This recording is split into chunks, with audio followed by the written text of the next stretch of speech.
he couldn't give them rest right now, Max could give them something that might restore them somewhat. He returned to his seat and used his console to order the galley to deliver sandwiches and candy bars to the men at their stations throughout the ship.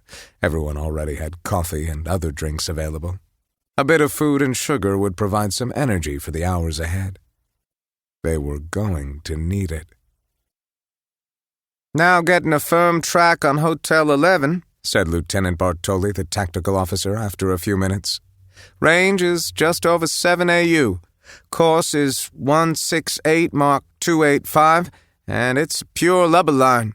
No constant helming, no zigzag, no effort at all to conceal his base course. I might say something about him being an arrogant bastard, but someone beat me to it. Anyway, he's on the deceleration leg of his trajectory, and he's right at the standard G-load for type. He's too far away to get any kind of visual, but based on the spectrography of his drive emissions and our rough calculation of his mass, our preliminary classification is one of their heavier destroyers, probably Dervish class. It appears that he plans on joining the containment group. The other ships in the containment group, by the way, have also dropped any effort at stealth. We're picking up the full spectrum of EM, mass detection, and IR. No trouble tracking them now, sir." As soon as he stopped speaking, Bartoli looked down and made himself conspicuously busy at his console. "Mr. Bartoli," Max said in a didactic tone after watching him for about half a minute, "haven't you forgotten something?" "I don't think so, Skipper," he said. Max simply looked at him impatiently, his head taking on a slight list to starboard. "Sir, you can't mean that you want me to, "Yes, Mr. Bartoli, I do want you to, Max said, his voice firm but not harsh. "A ship has joined the enemy formation. That's a major change in the tactical situation, requiring that the tactical officer provide a summary for the benefit of everyone in CIC in order to maintain adequate situational awareness. It's not just regulations, but immemorial naval tradition." He spoke the last 3 words in the way an engineer would say law of physics.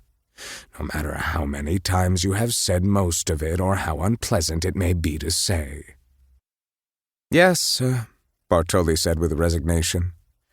"The Cumberland is moored to a 6.4-kilometer diameter Kuiper Belt object orbiting 75.9 AU from Monroe Tucker B, the K-class primary of an uninhabited system in the Rubroram sector.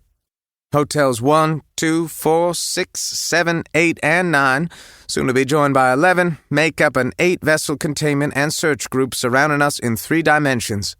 The containment group consists of 1 Barbell-class battlecruiser, 1 Crusader-class light cruiser, and 6 destroyers of assorted classes.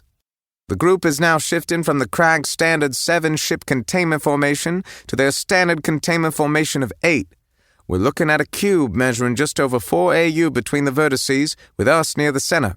The Krag apparently know that we are somewhere near the middle of their enclosure, and that we're drifting with the KBOs out here in a matching orbit, or maybe join with one, but they don't know exactly where. The other 3 hostile ships in this system, Hotels 3, 5, and 10, are the Interdiction Group. They're all Crocodile-class medium cruisers, and there's one of them at each of this system's jump points. So if we manage to escape the Krag Cube of Doom, we'd have to defeat a cruiser with roughly 8 times our firepower in order to jump out. And if we can't jump, we can't get home because we don't have enough fuel left to get home on compression drive. That is, unless there's a Standard Hydrogen Corporation filling station out here that I don't know about. Oh, and I also have this cheerful news. We're picking up multiple coded data transmissions in the vicinity of the cruisers. Intel and tactical sections concur that the transmissions mean that, apparently, each cruiser has filled the area around the jump points with Jackrabbit or Prairie Dog-class sensor drones, so there's going to be no sneaking up on them even if we're stealthed. The exits are covered. On the good side, we are still hidden, trapped, but not caught. The stealth section reports that all their systems remain nominal. Thermal stealth functioning at peak effectiveness. The hull is being chilled to 48.3 degrees Kelvin, a perfect match for the temperature of the Kuiper Belt object we're on. The Krag infrared detectors see only a black bump on this black iceberg floating in all this black space. This isn't the ship you're looking for. Move along.